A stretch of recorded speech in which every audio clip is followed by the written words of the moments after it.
شروع اللہ کے نام سے جو بڑا مہربان نہایت رحم والا ہے۔ حضرت خواجہ حبیب اجمی رحمۃ اللہ علیہ بہت دولت مند تھے، لیکن سود خور تھے۔ ہر روز سود کا تقاضا کرنے جاتے، جب تک وصول نہ کرتے مقروض کو نہ چھوڑتے۔ ایک روز کسی مقروض کے گھر گئے، لیکن وہ گھر پر موجود نہ تھا۔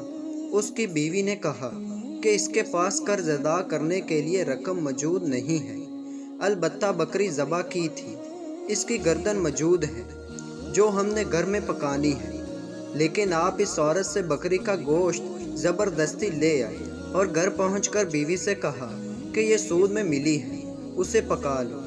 بیوی نے کہا کہ آٹا اور لکڑی بھی ختم ہے، اس کا بھی بندوبست کرو۔ آپ دوسرے قرضہ داروں کے پاس گئے اور یہ چیزیں بھی سود میں لے آئے۔ جب کھانا تیار ہو گیا تو کسی سوالی نے آواز دی کہ بھوکا ہوں، کچھ کھانے کو دو۔ آپ نے اندر ہی سے اس سائل کو جھڑک دیا تو سائل چلا گیا۔ جب باپ رحمت اللہ علیہ کی بیوی نے ہانڈی سے سالن نکالنا چاہا تو دیکھا کہ وہ خون ہی خون ہے۔ بیوی نے حیران ہو کر شوہر کی طرف دیکھا اور کہا کہ اپنی شرارتوں اور کنجوسی کا نتیجہ دیکھ لو۔ خواجہ حبیب اجمی رحمت اللہ علیہ نے یہ ماجرا دیکھا تو حیرت زدہ رہ گئے۔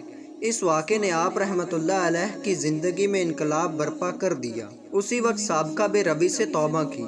ایک روز باہر نکلے تو راستے میں بچے کھیل رہے تھے۔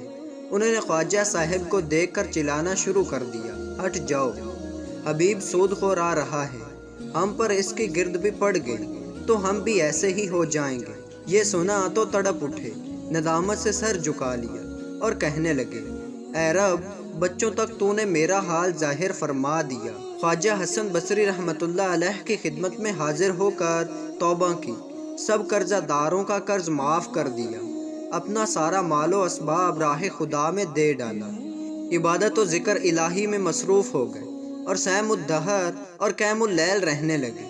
کچھ عرصہ بعد ایک دن پھر انہی لڑکوں کے پاس سے گزر ہوا تو انہوں نے آپس میں کہا، خاموش رہو، حبیب العابد جاتے ہیں۔ یہ سن کر آپ رحمت اللہ علیہ رونے لگے اور کہا کہ خدایا، یہ سب تیری طرف سے ہے۔ جب اس طرح عبادت کرتے ایک مدت گزر گئی تو ایک دن بیوی نے شکایت کی کہ ضرورت کیسے پوری کی جائے۔ آپ نے فرمایا کہ اچھا کام پر جاتا ہوں، مزدوری سے جو ملے گا لے آؤں گا۔ چنانچہ آپ رحمت اللہ علیہ دن بھر گھر سے باہر رہ کر عبادت کرتے اور شام کو گھر واپس آ جاتے۔ بیوی انہیں خالی ہاتھ دیکھتی تو کہتی کہ یہ کیا معاملہ ہے؟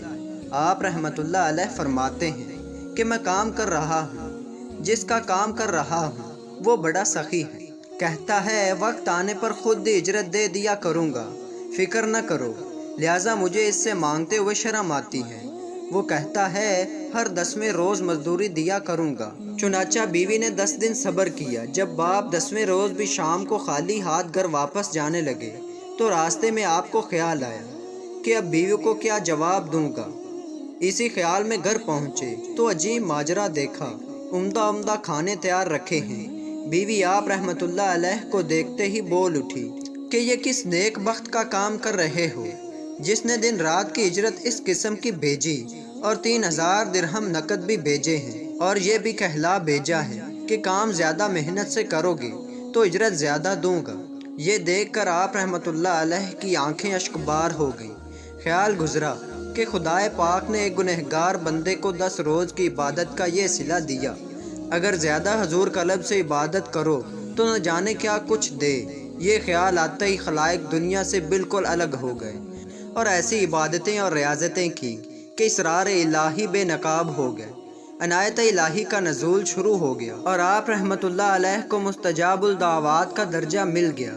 بحوالہ خدایا میری توبہ، تو رب تعالیٰ ضرور ہمیں قبول فرمائیں گے، اس لیے مایوس نہیں ہونا چاہیے بلکہ سچی توبہ کر لینی چاہیے، اسی میں ہماری نجات ہے۔